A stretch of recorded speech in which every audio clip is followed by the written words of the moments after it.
Hoy hemos querido invitar a un personaje que ha conocido desde prácticamente de ceros al maestro Jairo Varela, el nacimiento del famoso grupo Nietzsche.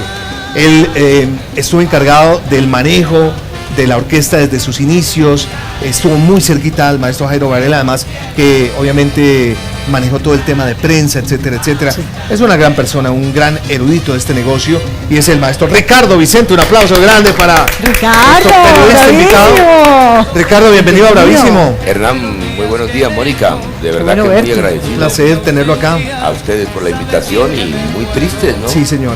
Con vamos a entrar, maestro Varela. Vamos a entrar en materia. Ricardo, como les decía anteriormente, fue manager del grupo casi 32 años, que es un buen ratito. ¿Cómo te enteraste del fallecimiento de Jairo, Ricardo? Hernán, yo regreso a mi casa el miércoles de hacer una serie de actividades al mediodía hacia las 2, 3 de la tarde y recibo una llamada de un colega de un noticiero de televisión que me llama a confirmar. Me dice: Ricardo, necesito que me haga un favor, ayúdeme a confirmar esta noticia. ¿Es verdad que Jairo Varela se murió? Yo casi me desmayo con la pregunta del colega. Le digo: no sé, yo no sé absolutamente nada, pero déjame y te averiguo y te devuelvo la llamada en 15 minutos. Lo primero que se me ocurre a mí hacer es llamar a Jairo Varela. Claro. Marco el celular de él y está apagado. Eso me inquieta, mal síntoma. La segunda llamada la hago al celular de la oficina del grupo Nietzsche y también apagado. Entonces ya algo raro empieza a producirse en mi corazón, en mis sentimientos, un mal temor. Duró 30 minutos tratando de ubicar a la gente cercana a Jairo Varela y al grupo Nietzsche y no logro ubicar a nadie, nadie me contesta el celular. Me acuerdo que Richie Valdés, que fue cantante del grupo Nietzsche de Guayacán, y que hace un par de años era la mano derecha de Jairo Varela, digo, yo creo que esa puede ser la persona que me saque de la duda. Marco a Richie Valdés, ya eran las 3:30, 3:40 de la tarde del miércoles, y le digo: Richie, ¿cómo estás? ¿Es verdad que Jairo Varela se murió? Me dice: Vicente, sí, Jairo Varela está muerto. Eso es verdad. Wow. Qué duro. ¿Qué supiste tú ya del martes, de las últimas horas de Jairo? Bueno, Jairo fue un hombre de muy buenos amigos. Sí. Hay uno muy especial, sí, que yo considero que fue el gran amigo de Jairo Varela. ¿Quién? Le decimos Sardina. Sí. Se crió con él en el barrio Roma, en Quibdó. Desde que tenían 5 años han compartido la vida. Sí. Él nos contaba anoche, fue la última persona que lo vio vivo. El martes 7 de agosto en la noche estuvo comiendo con él en Cali. Sí. Y estuvieron como hasta las 8 de la noche, se despidieron, Jairo Varela los llevó al estudio y se fue solo en su carro para su casa. Sardina sostiene que es factible que Jairo Varela no haya muerto el miércoles, sino el 7 de agosto por la noche. Martes. A las 9 de la noche. ¿Y cuál será el argumento? Que él pensará que fue en la noche y no al día siguiente. Y dice, bueno, él cuenta la escena de la muerte, cómo descubren el cadáver y todo. Él supone que él muere el martes a las 9 de la noche. La empleada de Jairo Varela, Anita, que duró muchísimos años con él, sí, va el miércoles a hacerle los oficios y encuentra el apartamento cerrado y nadie le abre la puerta. Ella llama a Juan Miguel, uno de los hijos que hoy es actualmente el road manager del grupo Nietzsche, que es el que está viajando por todo el mundo, es el hijo que vivía con él. Y le dice: Juan Miguel, mira, algo raro está ocurriendo en el apartamento, estoy tocando y nadie me abre, vente para acá. Juan Miguel vuela al apartamento, abre, ingresa con ella y descubren a Jairo Varela, al maestro Varela muerto en el baño. Mira, la presunción de Sardina de creer que Jairo murió el martes y no el miércoles es porque cuando Jairo se desmaya, sí, que sufre el infarto, se golpea. Sí. Al desvanecerse se golpea fuertemente con una baldosa de su baño y se rompe, se sangra, y cuando llegan a la 1 de la tarde y lo descubren muerto, la sangre está seca. O sea que es un tema, Ricardo, que seguramente medicina legal, sí, tendrá que dar un dictamen, me imagino que tendrá su proceso normal y natural, que eso no es de la noche a la mañana, para saber evidentemente cuándo fue la hora y el día exacto de su fallecimiento. Quiero advertirles, Sonia está muy presta a través de @bravísimocity, nuestro Twitter, que seguramente vendrán preguntas, Ricardo, para ti. Creo que ya tenemos una pregunta que iremos haciendo porque el público, obviamente, que mejor tú le podrás responder ese tipo de preguntas. ¿Tienes alguna, Sonia, ya preparada? Sí, Hernán. Y igual nuestros tuiteros pues también nos han compartido las canciones que recuerdan del grupo Nietzsche. Por ejemplo, Michael Hernández, @MIC105, dice: Mi Valle del Cauca, una canción que nos pone a palpitar el corazón de los vallecaucanos donde la escuchamos. Y hay preguntas, sí señor, por aquí Damaris Méndez, dice la pregunta para... Hola Sonia, te deseo un buen día. La pregunta, Ricardo, es, hay dos preguntas en una. ¿Qué enseñanza te dejó Jairo y cuál es el rumbo del grupo Nietzsche de aquí en adelante? ¿Cómo se llama enseñanza? Él es Rafael Galindo, @RafaGali25. RafaGali25. Muchas. Jairo Varela era un hombre que aportaba demasiado, ¿sí? A pesar de su carácter, me enseñó disciplina, me enseñó a querer la vida, a amar a través de sus canciones. Él era un hombre supremamente especial. El futuro del grupo Nietzsche está en manos de Yanila, su hija mayor. ¿Por qué? Ella llegó el jueves de Miami a las exequias de su padre y en unas charlas privadas que tuvimos con ella dijo que el grupo Nietzsche no podía morir, que ella iba a asumir las riendas de la orquesta, pero que sin embargo todo estaba pendiente de una charla entre los hermanos, ¿sí? Jairo dejó 5 hijos. La idea es que se van a reunir a ver cuál va a ser el camino del grupo Nietzsche, pero el grupo Nietzsche no muere. Además que creo que hay algo muy importante y ojalá se dé en el caso de la historia de Jairo y de su grupo Nietzsche, que ojalá la familia concilie en pro de la música, en pro de su legado, y que no pase tristemente como en otras oportunidades, las familias se enredan, empiezan los intereses de un lado para el otro, como el caso del maestro Joe Arroyo, que está muy complejo y que ojalá en este caso da. Ricardo, 32 años duraste tú cerca a Jairo y a Nietzsche. O sea, mi amistad con él dura 32 años, yo lo conozco en 1980, pero no trabajé seguidamente todos esos periodos. Trabajé varias veces, como en 4 oportunidades. Muy bien. Sí. Trabajé con el grupo. ¿Y sabes cómo lo recuerda también? ¿Cómo lo recuerda? Con un cigarrillo en la mano. ¿Cuántos cigarrillos llegó a fumar Jairo cuando era compositor y gran trasnochador? Mónica, antes del 2007, cuando a él le da su primer incidente cardíaco, Varela se llegó a fumar 5 paquetes de Marlboro. No puede ser. Estamos hablando de 100 cigarrillos diarios. Qué locura. Bueno, vamos a hablar sobre todos esos inicios, cuando tú conociste, cuando prácticamente Ricardo, de la mano también de una disquera que ya tristemente pues no está, digamos, en el mercado, descubren al grupo Nietzsche. Cómo llega de pronto Jairo como un parroquiano, con todas sus necesidades, sus ilusiones, a manos de un periodista como Ricardo, de la disquera. Eso será un momentico, viejo, porque hoy te vamos a sacar el jugo en el día de hoy un poquito, en el mejor sentido de la palabra. Tenemos una canción que quisiéramos recordar rápidamente y que seguramente tú nos puedes dar un poco de puntadas, ¿verdad, Mónica? Sí, La magia de tus besos. ¿Esa fue de qué año, Ricardo? Mónica, eso fue en 1994 y hay una anécdota muy simpática. ¿Sí? Estábamos en Estados Unidos en una gira del grupo Nietzsche, yo en esa oportunidad lo acompañé y él no me dejaba quedar en el hotel con los músicos. ¿Por qué? Por la rumba.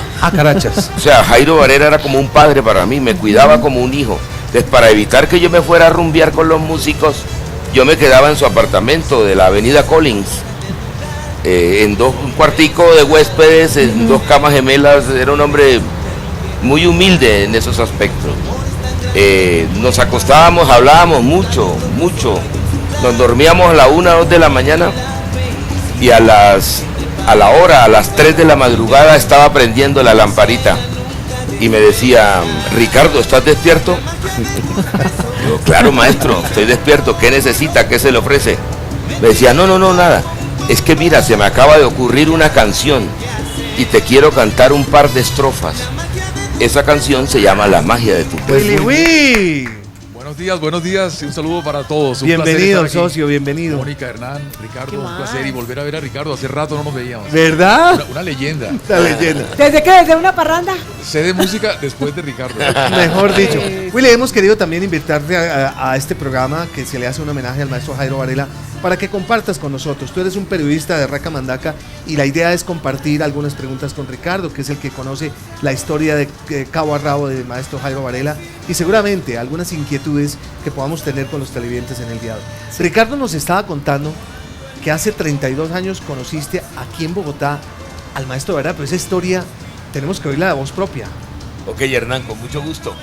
Mira, yo vengo como corresponsal de un periódico a Bogotá, un periódico caleño, y periódicamente visitaba las disqueras en busca de noticias. Un día fui a Discos Daro y la jefe de prensa me dijo que había un producto nuevo, que había una orquesta de salsa nueva, que si quería me concertaba una entrevista con su director. Ajá. Ese grupo era el Grupo Nietzsche y su director era Jairo Varela. Hicimos la entrevista, hicimos la nota, yo se la publiqué en el periódico y a partir de ese momento nació mi amistad con el maestro Varela. Ya existía su primera producción. ¿Ya sonaba algo de Nietzsche? Que era El Pasito, no. Todavía no. O sea, ya había grabado, pero no sonaba nada. Ya había una producción. Sí, el primero Varela con, con Discos Daro. Correcto. Con Discos Daro. Ven, Ricardo, ¿y tú sabes por qué le dio por ponerle Nietzsche? Sí. Él me explicó una vez que era como una deformación de la palabra nigger, claro, que significa negro en inglés. Ajá.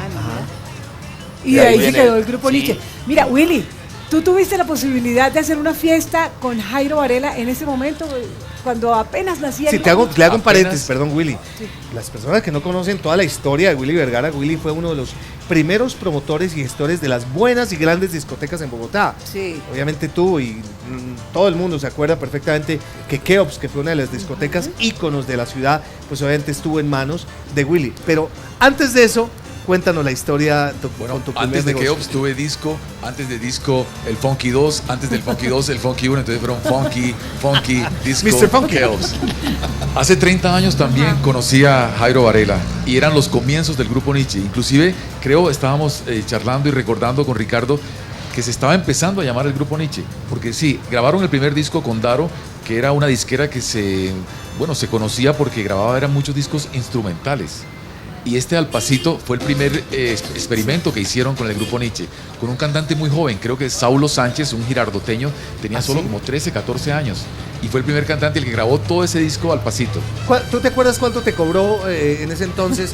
Ricardo ya estaba de manager, porque si estaba de manager le cobraban duro. No, si hubiera estado de manager eso hubiera sido ¿Cuánto duro. Te cobró en ese entonces? Fue algo muy simpático. Recordábamos también, porque yo pensé que era con Ricardo el negocio y fue con otro colega amigo, Efraín Alberto González. Claro. Efraín me ofreció un grupo, el Grupo Nietzsche. Y bueno, pues yo trataba de presentar mucha música al vivo y por supuesto mucho talento nacional. Ajá. Y para que la gente conociera, y además era la gente que estaba sonando y rico, la salsa, la música folclórica colombiana de sabor, bailes y todo esto. Entonces conocí a Jairo.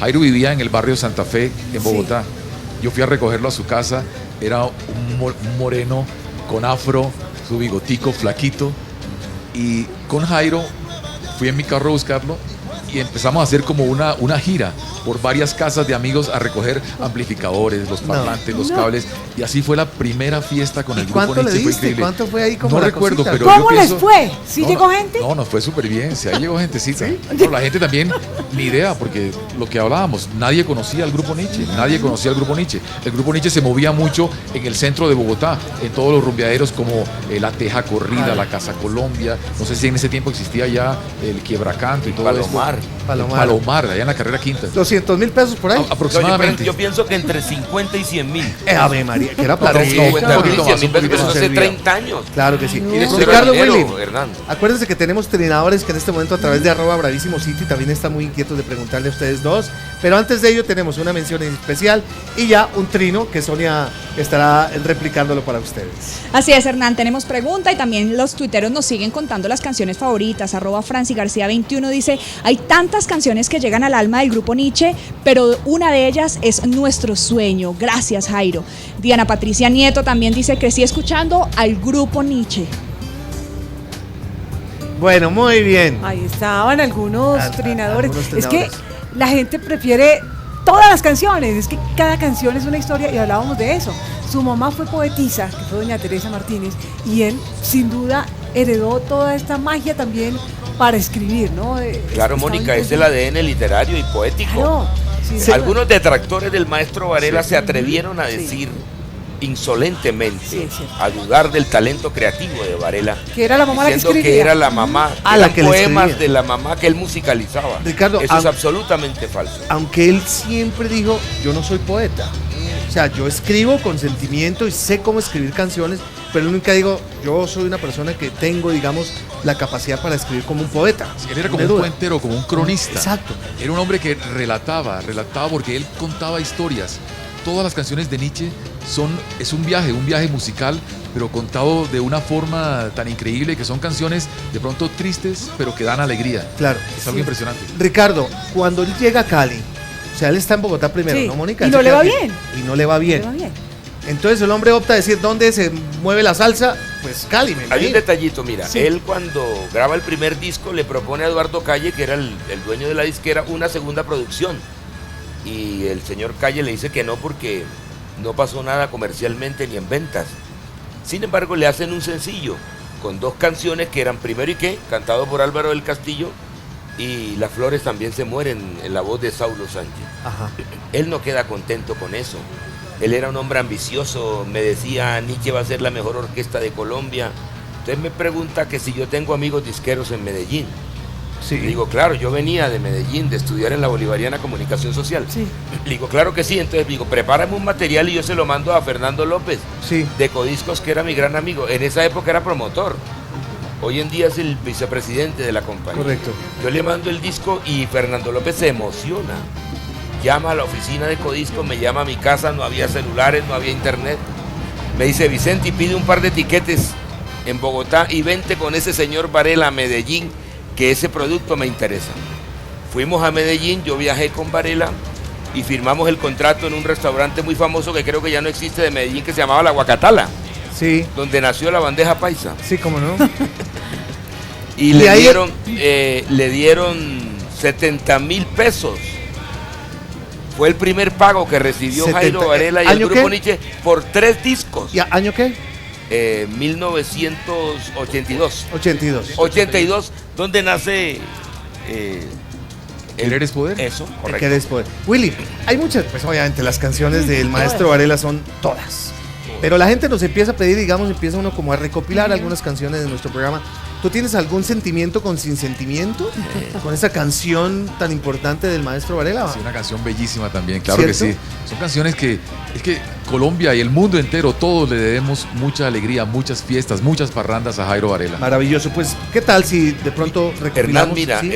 yo pienso que el 60% de las canciones del grupo Nietzsche eran dramas ajenos, ¿sí? Eran historias de ficción del maestro Varela. Y ahí es un parte- 40% sí eran dramas y Dramas. vivencias sentimentales. Eso es de él. parte, esa fusión creo que ha Esta- dado la fórmula esta mágica. es una historia real. Muy bien. Este Ay, Sin caramba. Sentimiento, ¿verdad? Sí. La Sí, oímos fue y un después nos cuenta, ¿o qué? desengaño, fue un problema que él tuvo con una mujer. Parémosle bolas Y ahí entonces nació mucho. Sin Sentimiento. Ave María, aquí A está ver. Sin Sentimiento con el grupo Nietzsche en Bravísimo, muy Nietzsche.